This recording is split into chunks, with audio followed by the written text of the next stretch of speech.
فرمائے. ناظرین کرام, without delay, alhamdulillah, it's time for our guest speaker. Today we have a very highly qualified scholar from Leeds, alhamdulillah. Leeds, which is located in the United Kingdom, England, mashallah. He is very qualified. He is a Imam Khatib of a masjid, mashallah. And we know he has a very, very busy schedule. لیکن اس کے باوجود حضرت صاحب نے ہمیں عزت سے نوازا اور ہمارے پروگرام میں آپ تشریف لائیں. Sufi T V and radio Canada programme. حضرت علامہ حافظ محمد ذیشان صاحب فرام UK. حضرت صاحب السلام علیکم ورحمۃ اللہ وبرکاتہ. وعلیکم السلام ورحمۃ اللہ وبرکاتہ ومغفرتہ. علامہ صاحب بڑی محبت فرمائی آپ نے کہ فقیر کو یاد کیا. اللہ آپ پر اپنا فضل فرمائے. آمین آمین یا رب العالمین. اللہ تعالیٰ آپ کی حاضری قبول فرمائے. حضرت صاحب, ہمارے لیے سعادت کی بات ہے کہ آپ جیسے علماء کرام, آپ جیسے ہستیاں ماشاءاللہ ہماری رہنمائی کے لیے ماشاءاللہ ہمارے پروگرام میں آ جاتے ہیں. اللہ تعالیٰ مزید ہمیں دین سیکھنے کی توفیق عطا فرمائے. یہ ہماری ایک چھوٹی سی کاوش ہے. اللہ تعالیٰ قبول فرمائے کہ ہم پوری دنیا سے علماء کرام کو لیتے ہیں ماشاءاللہ, اور وہ اپنے اپنے انداز میں پیغام دیتے ہیں اور ان کو ٹاپک دیا جاتا ہے, اور بعض علماء کرام ایسے وہ خود ہی اپنا ٹاپک ماشاءاللہ چن لیتے ہیں. تو ہماری خوش نصیبی حضرت ماشاءاللہ. You are live in our programme. ناظرین کرام, Sufi T V radio Canada programme میں ہمارے ساتھ لائیو آن لائن موجود ہے حضرت علامہ مولانا حافظ محمد ذیشان بلوچ صاحب. ان کا تعلق انگلینڈ سے ہے. انشاءاللہ آپ سے مؤدبانہ التماس کرتا ہوں, آپ ہمارے ناظرین اور سامعین سے آپ خطاب فرمائیں. جناب علامہ حافظ محمد ذیشان صاحب. نحمده ونصلي ونسلم على حبيبه الكريم. أما بعد فأعوذ بالله من الشيطان الرجيم. بسم الله الرحمن الرحيم. ثاني اثنين إذ هما في الغار إذ يقول لصاحبه لا تحزن إن الله معنا. سبحان الله. صدق الله العظيم وبلغنا رسوله النبي الكريم الأمين. مولاي صل وسلم دائما أبدا على حبيبك خير الخلق كلهم. ثم الرضا عن أبي بكر وعن عمر وعن علي وعن عثمان ذي الكرم. سبحان اللہ. بندے پروردگارم امت احمد نبی, دوست دارے چاری یارم تابع اولاد علی, مذہب حنفی دارم ملت حضرت خلیل, خاک پائے غوث اعظم زیر سایہ ہر ولی, گنج بخش فیض عالم مظہر نور خدا, ناکی سارا پیر کامل کامل آرا رہنما. حمد و صدا کے بعد معزز سامعین کرام, ذوی الاحتشام اور آج کی محفل کے بڑے خوبصورت میزبان کہ جن کو دیکھ کر میں خوش ہو رہا ہوں بار بار, اور آپ نے جو یہ کاوش اپنی گرمائی کی, جس طرح آپ لاک ڈاؤن کی ریسٹرکشنز کے باوجود اتنا ماشاءاللہ فعال کام آپ کر رہے ہیں. قبلہ شاہ صاحب, سوروردی صاحب, ان کو میں دیکھتا رہتا ہوں, مختلف چیزیں ان کی فالو کرتا رہتا ہوں. تو آپ واقعی ہی بڑا عمدہ کام ماشاءاللہ کینیڈا میں فرما رہے ہیں. اللہ تعالیٰ آپ سب ساتھیوں پر اپنا خصوصی فضل فرمائے, اور خصوصی طور پر آپ نے جو محفل سجائی ہے اور جس طرح ہر سیٹرڈے کو آپ یہ سجاتے ہیں, اللہ تعالیٰ آپ اس کا اور آپ کی پوری ٹیم کو بہترین صنع عطا فرمائے. آپ نے قبلہ رضوی صاحب جب مجھے حکم فرمایا تو میں نے آپ سے عرض کیا کہ مجھے ٹاپک ارشاد فرمائیں, اور جب آپ نے حضرت سیدنا صدیق اکبر رضی اللہ تعالیٰ عنہ جو کہ نقش بدیوں کے سردار ہیں اور حضور علیہ السلام کے خاص صحابی ہیں, جب آپ نے ان کا نام لیا تو میرا دل باغ باغ ہو گیا, اور میں نے کہا کہ میری قسمت کہ میں سیدنا صدیق اکبر رضی اللہ تعالیٰ عنہ کے بارے میں گفتگو کروں. اللہ تعالیٰ نے بڑا فضل کیا اور مجھے چانس دیا, تو میں جتنے جوگا ہوں انشاءاللہ تعالیٰ کوشش کروں گا کہ حضرت سیدنا صدیق اکبر رضی اللہ تعالیٰ عنہ کے بارے میں, آپ کے فضائل و مناقب کے بارے میں چند باتیں کروں. صاحبان دی وقار, جس طرح آپ جانتے ہیں کہ حضرت سیدنا صدیق اکبر رضی اللہ تعالیٰ عنہ حضور کے یار غار ہیں, حضور علیہ السلام کے خاص صحابی ہیں, اور جب حضور علیہ السلام کی معیت میں in the company of رسول اللہ صلی اللہ علیہ وسلم when he was in a cave, تو حضرت صدیق اکبر رضی اللہ عنہ قریب تھا کہ آپ پریشان ہوتے, اور آپ پر پریشانی کے اثرات نظر آنے لگے تو کمال جائے مصطفیٰ کریم صلی اللہ علیہ وسلم کی ذات پر. آپ ارشاد فرماتے ہیں ما ظنک بثنین اللہ ثالثہما, اے صدیق تو پریشان کیوں ہوتا ہے, ہم دو ہیں اور تیسرا ہمارا رب ہے. سبحان اللہ.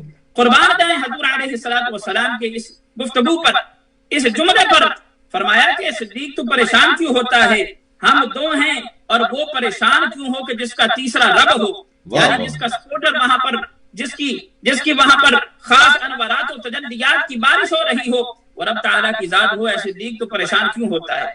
اور قبلہ رضوی صاحب، آپ کا نام ماشاءاللہ بڑا خوبصورت ہے، جب آپ کا نام میں نے موبائل میں دیکھا نا تو آپ اپنے نام کے واحد بندے تھے میرے موبائل میں، اور بڑا خوبصورت آپ کا نام ہے۔ اللہ تعالیٰ آپ کے نام کے اور جنہوں نے آپ کا نام رکھا ان کے صدقہ میں آپ کو مزید عزت عطا فرمائے۔ میں چاہتا ہوں کہ حضرت صدیق اکبر رضی اللہ تعالیٰ عنہ، I would like to give a short introduction of صدیق اکبر رضی اللہ تعالیٰ عنہ۔ اب سنیے کہ حضرت صدیق اکبر رضی اللہ تعالیٰ عنہ کون ہیں۔ وہ صدیق کہ جو مردوں میں سب سے پہلے اسلام قبول کرنے والے ہیں، اور وہ صدیق آپ نے ساتھیوں نے، آپ تو ماشاءاللہ اہل علم میں سے ہیں، ساتھیوں نے آج تک یہی سنا کہ جامع قرآن کون ہیں، حضرت عثمان غنی رضی اللہ عنہ، اس میں شک نہیں ہے، مگر تاریخ میں سب سے پہلے قرآن کو 2 جلدوں میں جمع کرنے والے صدیق اکبر رضی اللہ عنہ، اور پھر قرآن کو مصحف کا نام دینا، اس میں اولیت بھی جو آتی ہے وہ حضرت صدیق اکبر رضی اللہ عنہ کی آتی ہے۔ اور پھر حضور علیہ السلام کی معیت میں، آپ کی سنگت میں، in the company of رسول اللہ صلی اللہ علیہ وسلم، the first person who fought against Quraysh, he was صدیق اکبر رضی اللہ عنہ۔ اور پھر حضور علیہ السلام کے یہ ساتھی، قربانیوں کا ایک رضوی صاحب نامتناہی سلسلہ ہے، اور پھر حضور علیہ السلام نے جو ریوارڈ عطا فرمایا وہ بھی آپ آگے سنیں گے۔ حضرت صدیق اکبر رضی اللہ عنہ، پھر آپ کی شان یہ ہے کہ اسلام میں سب سے پہلی مسجد بنانے والے، first person in the history of Islam who built a masjid, he was صدیق اکبر رضی اللہ عنہ۔ اور پھر حج کی سب سے پہلے امامت کرنے والے حضرت صدیق اکبر رضی اللہ عنہ، میں تعارف کروا رہا ہوں، آپ کو انٹروڈکشن دے رہا ہوں، اور حج میں سب سے پہلے امامت کرنے والے، حضور کی معیت میں، حضور کی سنگت میں رہنے والے، حج میں سب سے پہلے امامت کروانے والے صدیق اکبر رضی اللہ عنہ ہیں۔ اور پھر حضور علیہ السلام کو بڑا خوبصورت ایک واقعہ میں چاہتا ہوں کہ تھوڑی اور سمت میں لے کر جاؤں۔ حضور نے جب اسرار فرمایا تو حضرت صدیق اکبر رضی اللہ عنہ نے امامت کروائی۔ قربان جائے صدیق تیری ذات پر کہ تیری اقتداء میں مصطفیٰ نے نماز پڑھی ہے، اور مصطفیٰ کون ہے کہ جو امام الانبیاء ہیں، کہ جب حضور علیہ السلام معراج کی رات جاتے ہیں، وہاں پر ابراہیم علیہ السلام بھی موجود ہیں، وہاں پر آدم بھی موجود ہیں، وہاں پر تمام انبیاء علیہ السلام 1,24,000 کم و بیش پیغمبران تشریف فرما ہے، مگر جبریل علیہ السلام مصطفیٰ سے فرماتے ہیں مصطفیٰ تشریف لائیے اور تمام انبیاء کی یہاں پر امامت فرمائیے۔ قربان جائے صدیق اکبر رضی اللہ عنہ، اے صحابی تو صحابی ہو کر تیرا یہ مقام ہے کہ امام الانبیاء نے تیری اقتداء میں نماز پڑھی ہے۔ کیا بات! تو یہ آپ کا مقام ہے حضرت صدیق اکبر رضی اللہ عنہ کا۔ اور پھر حضور علیہ السلام کے یہ صحابی، حضور کی زندگی میں آپ کو جو ہے وہ خلافت کا مقام دیا جاتا ہے، باپ کی زندگی میں خلافت مل رہی ہے۔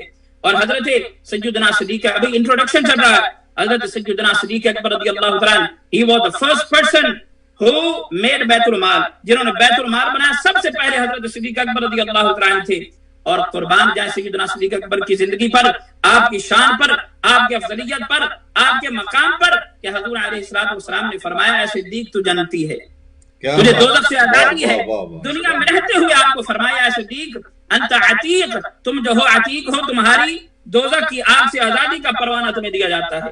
اور پھر حضور علیہ السلام نے، ترمذی شریف کی یہ روایت ہے، حضور علیہ السلام نے فرمایا، آپ نے فرمایا اے صدیق تیرے مال نے جتنا مجھے، تیرے اکیلے کے مال نے جتنا مجھے نفع دیا ہے، پوری کائنات میں کوئی ایسا نہیں جس کے مال نے مجھے اتنا نفع دیا ہے۔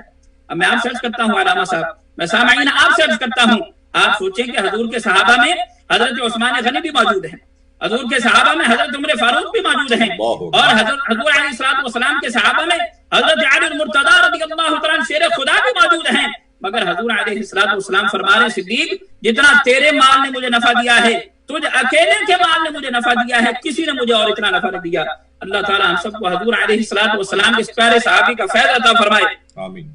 اور پھر حضور علیہ حضرت انس رضی اللہ عنہ، یہ بھی ترمذی شریف کی روایت ہے، حضور علیہ السلام نے فرمایا، آپ نے فرمایا اے ابو بکر اور عمر، تو جنتی جو بزرگ ہیں، ادھیڑ عمر لوگ ہیں، تم اولین اور آخرین انبیاء کے علاوہ ان لوگوں کے تم سردار ہو۔ یہ حضور علیہ السلام مقام عطا فرما رہے ہیں حضرت ابو بکر صدیق رضی اللہ عنہ کو اور حضرت عمر فاروق رضی اللہ عنہ کو۔ اور میں سامعین عرض یہ کرنا چاہتا ہوں، وہ 10 مبشرہ، وہ 10 صحابہ کہ جن کے بارے میں حضور علیہ السلام نے دنیا میں رہتے ہوئے ان کو جنت کا سرٹیفکیٹ عطا فرمایا. بعض لوگ اور میں جن کے نام لوں ان کے علاوہ دوسری طرف بھی گئے ہیں، مگر قربان جائیں حضرت صدیق اکبر رضی اللہ تعالیٰ عنہ is one of 10 مبشرہ، یہ ان 10 صحابہ میں سے ایک ہیں کہ جن کو حضور علیہ السلام gave the certificate of Jannah in this دنیا.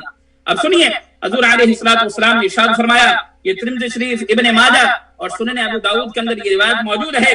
حضرت سعید بن زید رضی اللہ عنہ ارشاد فرماتے ہیں، آپ فرماتے ہیں پروفٹ علیہ السلام said اے ابو بکر انت جنتی، او ابو بکر you are from the people who will enter Jannah. حضور علیہ السلام نے فرمایا ابو بکر تو جنتی ہے، اے عمر تو جنتی ہے، اے عثمان تو جنتی ہے، اے علی تو جنتی ہے، اے طلحہ تو جنتی ہے، اے زبیر تو جنتی ہے، عبد الرحمن بن عوف تو جنتی ہے، سعد بن ابی وقاص تو جنتی ہے، سعد بن زید تو جنتی ہے، اور ابو عبیدہ بن الجراح تو جنتی ہے. سبحان اللہ سبحان اللہ. قربان جائے صدیق اکبر رضی اللہ تعالیٰ عنہ کے کہ دنیا میں رہتے ہوئے حضور علیہ السلام نے آپ کو جنت کا سرٹیفکیٹ عطا فرما دیا. اور علامہ صاحب کیونکہ ہو سکتا ہے اس کو اہل علم بھی سنیں، بعض لوگ عشرہ مبشرہ کے اندر اور طرف بھی گئے ہیں، بعض نے کیونکہ جو ازواج مطہرات تھی یا کیونکہ اہل علم بھی یہاں پر موجود ہیں، ہو سکتا ہے وہ سنیں اور بھی آپ کے علاوہ بھی، تو میں بتاتا چلوں بعض لوگ اور ازواج کی طرف بھی گئے ہیں اور صحابہ. اور ہمارا تو عقیدہ یہ ہے کہ حضور علیہ السلام کی جو ازواج مطہرات ہیں اور جتنے کے جتنے صحابہ ہیں، ہمارا عقیدہ یہ ہے وہ سارے کے سارے جنتی ہیں. اللہ تعالی ہم سب کو حضرت ابو بکر صدیق رضی اللہ تعالیٰ عنہ کی محبت عطا فرمائے. اور میں آپ سے عرض کرتا ہوں یاری کا اتنا پاس رکھا صحیح مسلم میں یہ آتا ہے، حضرت انس رضی اللہ عنہ روایت فرماتے ہیں، آپ فرماتے ہیں کہ حضور علیہ السلام کا وصال ہوتا ہے 63 برس کی عمر میں. اور قربان جائیں حضرت سیدنا صدیق اکبر رضی اللہ عنہ کی ذات پر کہ آپ کا وصال بھی 63 برس کی عمر میں ہو رہا ہے. اور محدثین نے، شارحین نے اور حدیث میں یہ آتا ہے کہ حضرت سیدنا صدیق اکبر رضی اللہ عنہ کے وصال کی جو اصل وجہ تھی وہ حضور علیہ السلام کی جدائی تھی. جب حضور علیہ السلام نے ظاہری طور پر پردہ فرمایا، پھر حضرت سیدنا صدیق اکبر رضی اللہ عنہ دن رات حضور علیہ السلام کا ذکر ہی کرتے رہتے، حضور علیہ السلام کی جدائی کا ذکر کرتے رہتے. اور پھر یہ جدائی اتنی بڑی کہ پھر جا کر مصطفیٰ کریم سے خود جا کر ملے. تو اللہ تعالی ہم سب کو حضور علیہ السلام کی محبت عطا فرمائے. صحیح بخاری میں اور سنن نسائی کے اندر یہ روایت موجود ہے، حضرت ابو ہریرہ رضی اللہ تعالیٰ عنہ آپ روایت فرماتے ہیں، بیان فرماتے ہیں کہ حضور علیہ السلام نے فرمایا، آپ نے فرمایا کہ اگر کوئی تم میں سے خیرات کرے، کوئی کسی چیز کا جوڑا خرچ کرے تو وہ جنت کے دروازوں میں سے گزرے گا. پھر فرمایا کہ اگر کوئی نماز پڑھتا ہے، نمازی ہے، فرمایا کہ وہ باب الصلاۃ سے جو ہے وہ جنت میں انٹر ہوگا. اگر کوئی اللہ کی راہ میں لڑتا ہے تو وہ خاص دروازہ جو ان لوگوں کے لیے ہوگا وہاں سے انٹر ہوگا. اور پھر اگر کوئی صدقہ دیتا ہے وہ باب الصدقہ سے انٹر ہوگا. اگر کوئی روزہ رکھتا ہے باب الریان یا باب الصیام سے جو ہے وہ انٹر ہوگا. اور حضرت صدیق اکبر رضی اللہ عنہ عرض کرتے ہیں یا رسول اللہ صلی اللہ علیہ وسلم اس بندے کو کیا خدشہ ہوگا کہ جو بندہ سارے دروازوں سے انٹر ہوتا ہے. اور پھر عرض کرتے ہیں یا رسول اللہ صلی اللہ علیہ وسلم کیا کوئی ایسا بندہ بھی ہے کہ وہ جنت کے سارے دروازوں سے جو انٹر ہو، ساتوں کے ساتوں دروازوں سے انٹر ہو. حضور علیہ السلام نے ارشاد فرمایا، آپ نے فرمایا اے صدیق اکبر مجھے امید ہے تم میرے ایسے صحابی ہو کہ جنت کے سارے دروازوں سے انٹر ہوگے. اور یہاں پر ایک بات بڑی خوبصورت عرض کرنا چاہتا ہوں، علماء یہاں پر فرماتے ہیں اور محدثین ارشاد فرماتے ہیں، آپ فرماتے ہیں کہ حضرت سیدنا صدیق اکبر رضی اللہ تعالیٰ عنہ آپ کے جنت کے دروازوں سے انٹر ہونے کی کیفیت یہ ہوگی کہ جو جس دروازے پر دیکھے گا صدیق کو وہاں پر پائے گا. یہ اللہ تعالیٰ آپ کو مقام عطا فرمائے گا. اور حضور کی سنگت کا آپ کو فیض یہ ملے گا کہ حضور سیدنا صدیق اکبر رضی اللہ تعالیٰ عنہ جو جس دروازے پر دیکھے گا، اگر کوئی باب الریان پر دیکھے گا، باب الجہاد پر دیکھے گا، یا باب الصلاۃ پر دیکھے گا، باب الصدقہ پر دیکھے گا، جس دروازے پر بھی دیکھے گا سیدنا صدیق اکبر رضی اللہ عنہ وہاں پر ان کو نظر آئیں گے. اور میں یہاں پر یہ بھی بات عرض کرتا چلوں، آج کل ایک عجیب سا مرض پیدا ہو گیا ہے، کہ ساتھی تو میں نے کہوں گا کہ بعض لوگ صحابہ کے بارے میں بھی عجیب گفتگو کرتے ہیں اور نہیں بخشتے. آپ احادیث اٹھا کر دیکھیں، حضور علیہ السلام نے ارشاد فرمایا، آپ نے فرمایا کہ میرے صحابہ کو برا مت کہو، جہاں پر حضرت صدیق اکبر کی شان ہے تم کیا جانو، جہاں پر عمر فاروق کی شان ہے تم کیا جانو، جہاں پر عثمان غنی کو اللہ تعالیٰ نے فائز کیا تم کیا جانو، جہاں پر علی المرتضی کا اللہ تعالیٰ نے مقام رکھا ہے تم کیا جانو؟ حضور علیہ السلام نے ارشاد فرمایا، آپ نے فرمایا کہ میرے صحابہ کو برا مت کہو، فرمایا کہ اگر تم احد پہاڑ کے برابر بھی صدقہ کرو تو میرا صحابی ایک سیر یا آدھا سیر جو ہے وہ صدقہ کرے وہ تمہارے احد پہاڑ کے برابر صدقہ سے بھی زیادہ ہے۔ تو یہ مقام اللہ تعالیٰ نے حضور علیہ السلام کے صحابہ کو، آج عجیب سا ایک علامہ صاحب جو ہے وہ منطق لوگوں نے بنائی ہوئی ہے، کوئی بات کرتا ہے کوئی بات کرتا ہے، یار ساری باتیں چھوڑ دو، جس طرح جو ترتیب میرے مصطفیٰ نے بتائی ہے وہی رکھو، جو مقام حضرت صدیق اکبر رضی اللہ عنہ کو مصطفیٰ نے دیا وہی دو، تم اور ہم کوئی نہیں ہو سکتے کہ صدیق کو اوپر کریں نیچے کریں، حضرت عمر فاروق رضی اللہ عنہ کے مقام کو اوپر کریں نیچے کریں، ہاں صدیق اکبر رضی اللہ عنہ کو اپنی زندگی میں حضور علیہ السلام نے امامت عطا فرمائی ہے۔ میں اس سے زیادہ اس بارے میں عرض کرنا چاہوں گا، اللہ تعالی ہم سب کو حضرت سیدنا صدیق اکبر رضی اللہ عنہ کی محبت عطا فرمائے، ان کا سٹیٹس سمجھنے کی توفیق عطا فرمائے۔ میں امام جلال الدین سیوطی رحمۃ اللہ علیہ کی کتاب پڑھ رہا تھا، بڑا ایک خوبصورت نقطہ مجھے وہاں سے ملا۔ آپ فرماتے ہیں کہ حضور علیہ السلام کے بڑے خاص تھے حضرت سیدنا صدیق اکبر رضی اللہ عنہ۔ آپ دیکھیں کہ قرآن کے اندر جب کفار نے جب حضور علیہ السلام کے خاص موقع پر کسی مصلحت کے تحت جو وحی تھی، نزول وحی تھی، اس کو سٹاپ کیا گیا، اس کو موقوف کیا گیا، تو کفار کہنے لگے کہ محمد کا رب نعوذ باللہ سے ناراض ہو گیا ہے، اب اس پر وحی جو ہے وہ روک دی ہے۔ رب تعالیٰ نے کلام پاک میں اپنے حبیب کا جو ہے وہ جواب دیا اور فرمایا، اے محبوب آپ کا رب نہ ہی آپ سے ناراض ہے اور نہ ہی آپ کو چھوڑا ہے بلکہ وہ ہمیشہ آپ کے ساتھ ہے۔ رب قربان جائیں، یہ سورۃ الضحیٰ میں والضحیٰ واللیل اذا سجا ما ودعک ربک وما قلی، وہاں پر رب تعالیٰ یہ فرماتا ہے، اے صدیق تیری ذات پر ہم قربان جائیں، تیری شان پر ہم قربان جائیں۔ اس سورۃ الضحیٰ سے قبل سورۃ اللیل کے اندر اللہ تعالیٰ جب وہ خاص مقام آیا، جب حضرت بلال حبشی رضی اللہ تعالیٰ عنہ کو حضرت سیدنا صدیق اکبر رضی اللہ عنہ نے خطیر رقم دے کر، منہ مانگی رقم دے کر جب آپ کو جو ہے وہ حاصل کیا، آپ کو آزاد کروایا، کفار کہنے لگے اور باتیں کرنے لگے کہ لگتا ہے کہ صدیق پر بلال کا پہلے کوئی احسان تھا، اس احسان کے بدلے میں۔ اب دیکھیں نا، ہم مساجد میں رہنے والے ہیں، علماء پریشان ہو جاتے ہیں کہ لوگ جناب باتیں کرتے ہیں یہ فلاں علماء صاحب ایسے ہیں فلاں ایسے ہیں، اور یار لوگوں نے صحابہ کو نہیں چھوڑا، انبیاء علیہ السلام کو نہیں چھوڑا، اور اگر میں تھوڑا اور آگے چلا جاؤں، لوگ رب تعالیٰ کے بارے میں جو گفتگو کرتے ہیں، رب کو نہیں مانتے، رب پر پریشان نہ ہوا کریں، کیونکہ جو دین والے ہیں ان کا ذمہ رب تعالیٰ نے خود لیا ہوا ہے۔ بلکہ ایک حدیث آپ کا خوبصورت چہرہ دیکھ رہا ہوں، میرے ذہن میں آ گئی، حضور علیہ السلام نے ارشاد فرمایا، آپ نے فرمایا کہ آپ نے دیکھا ہوگا، میں آپ سے سوال یہ کرتا ہوں، کوئی ایسا عالم دیکھا ہو جو آج تک بھوکا مر گیا ہو؟ کوئی ایسا عالم دیکھا ہو کہ جس کے بچے جو ہے وہ، جس کو آپ کہتے ہیں پنجابی میں، رول رہے ہوں، پریشان ہو رہے ہوں، جس کے گھروں میں فاقہ چل رہا ہو؟ اگرچہ یہ سادگی کی وجہ سے یا اپنے خاص معاملات، ان کے روحانی سلوک کی منازل کی وجہ سے کوئی معاملہ ہو جائے تو علیحدہ بات ہے، وگرنہ رب تعالیٰ وافر کرم فرماتا ہے۔ میں نے ایک حدیث پڑھی تھی، اس دل سے وہ حدیث ادھر ہے کہ حضور علیہ السلام نے فرمایا کہ جو بندہ میرے دین کا کام کرتا ہے اس کے سارے معاملات کا ذمہ میں خود لے لیتا ہوں۔ حضور نے فرمایا کہ رب تعالیٰ خود اس کے معاملات کا ذمہ لے لیتا ہے۔ تو الحمدللہ جو دین کے کام کرنے والے ہیں رب تعالیٰ شان اونچی کرتا ہے۔ تو میں کر رہا تھا حضرت سیدنا صدیق اکبر رضی اللہ تعالیٰ جب آپ نے حضرت بلال حبشی رضی اللہ تعالیٰ کو آزاد کروایا، ایک خطیر رقم دی، منہ مانگی رقم دی، لوگ کہنے لگے کہ لگتا ہے کہ صدیق پر اس کا پہلے کوئی احسان تھا، اس کے بدلے میں ایسا کیا ہے۔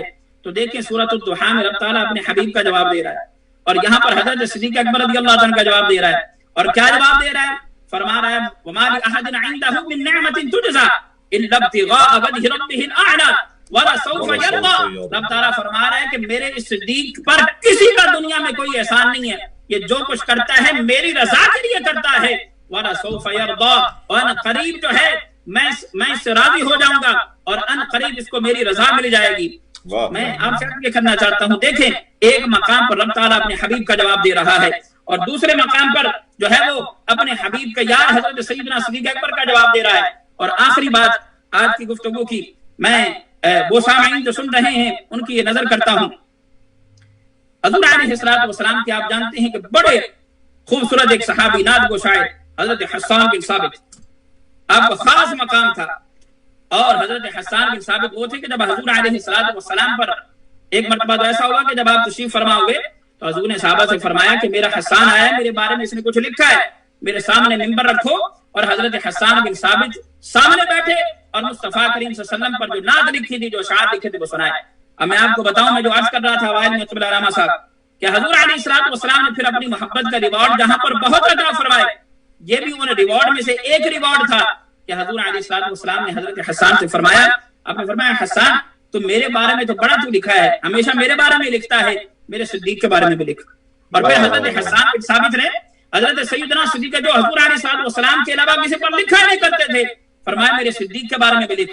پھر حضرت سیدنا صدیق اکبر رضی اللہ تعالیٰ کے بارے میں حضرت حسان بن ثابت نے لکھا، اور وہ ایک عربی کا ایک لمبا چوڑا ایک کلام ہے، اور وہاں پر حضور علیہ الصلوۃ والسلام کے پیارے نام کو شاعر جو صحابی تھے حضرت حسان بن ثابت رضی اللہ تعالیٰ، انہوں نے حضرت سیدنا صدیق اکبر رضی اللہ تعالیٰ کا وہ قصہ غار کا اور ان کے جو دیگر خصائص تھے، جو خصائل تھے حضور علیہ الصلوۃ والسلام کی ذات کے سامنے جب سنائے نا علامہ صاحب، تو حضور علیہ الصلوۃ والسلام مسکرا دیے، اور آپ اتنا ہنسے، اتنا تبسم فرمایا کہ آپ کے دندان مبارک جو ہے وہ نظر آنے لگے۔ اب آخر میں ایک شعر جو ہے وہ بڑا کمال کا، اگر میں پڑھوں گا تو انشاءاللہ میرا جو معافی ضمیر ہے کہ جو میں کیونکہ لائب جانے کی وجہ سے بعض باتیں میں نہیں کر سکا، تو میں ایک شعر کے اندر وہ کر دوں گا۔ اب وہ شعر میں آپ کی نظر کرتا ہوں، سامعین کی نظر کرتا ہوں، بڑا خوبصورت شعر ہے۔